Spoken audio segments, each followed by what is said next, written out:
দেওয়ানেওয়া কিংবা ছদ্মবেশী এই দুটি সিনেমায় উত্তম কুমার ছিলেন ড্রাইভার। আবার শুধু একটি বছর সিনেমায় মহানায়ককে কার রেসিংয়েও অংশ নিতে দেখা যায়।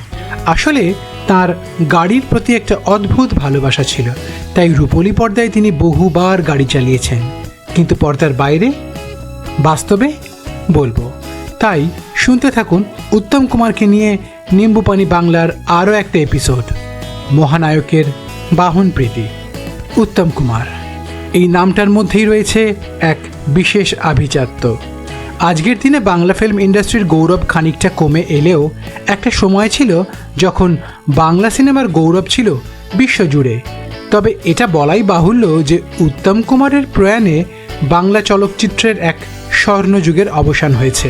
তবে আজও সকলের মনের মধ্যে চিরকালের জন্য রয়ে গিয়েছেন উত্তম কুমার। ফিল্ম ইন্ডাস্ট্রিতে তার অবদানের কথা আজ ভোলার নয়। এহেন তারকার স্টারডম অনায়াসে পেছনে ফেলে দেবে আজকের যে কোনো তারকাকে। আজও মানুষ মহানায়কের ব্যক্তিগত জীবনের রহস্য জানার জন্য উন্মুখ হয়ে থাকেন। জানেন কি, উত্তম কুমারের গাড়ির ভীষণ শখ ছিল।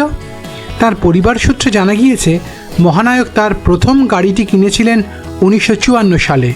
তখন তিনি ছিলেন শুধুই উত্তম কুমার। গাড়িটি ছিল অস্টিন অফ ইংল্যান্ড 2 ডোর, রং কালো।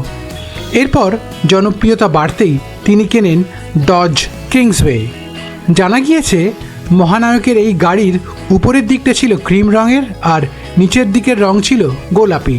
এই গাড়িটি নাকি বিশেষ পছন্দের ছিল উত্তম কুমারের। স্ত্রী পুত্র থেকে শুরু করে তার বন্ধু বান্ধব সকলকেই এই গাড়িতে চাপিয়েছেন তিনি। শুটিং থেকে সময় পেলেই এই গাড়িটা নিয়েই লং ড্রাইভে চলে যেতেন উত্তম কুমার। না, এখানেই শেষ নয়। এরপর মহানায়ক কেনেন তখনকার দিনের বিশ্ববিখ্যাত আমেরিকান গাড়ি র্যাম্বলার। যতদূর জানা যায় 60-এর দশকে খুব কম লোকের কাছেই এরকম গাড়ির কালেকশন ছিল। তখন এসি গাড়ি কেনার কথা অনেকে ভাবতেই পারতেন না, কিন্তু মহানায়ক সেটাই করেছিলেন।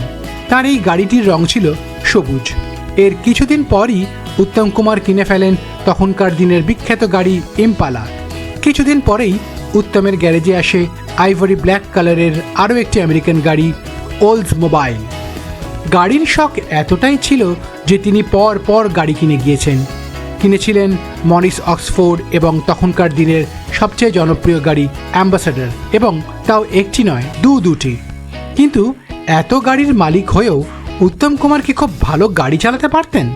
ভাই তরুণ কুমারের কথায় দাদা কিন্তু নিজে গাড়ি চালাতে একেবারেই পটু ছিলেন না। একই কথা জানিয়েছেন উত্তম পুত্র গৌতম। একটি সাক্ষাৎকারে তিনি বলেছিলেন যে তার বাবা খুব রাফ গাড়ি চালাতেন। জানা যায় উত্তম কুমার নাকি গাড়ি চালানোর সময় ক্লাচ আর অ্যাক্সেলারেটর কিছুতেই সিনক্রোনাইজ করতে পারতেন না, আর তাতেই গাড়ির স্পিড কন্ট্রোলে থাকতো না।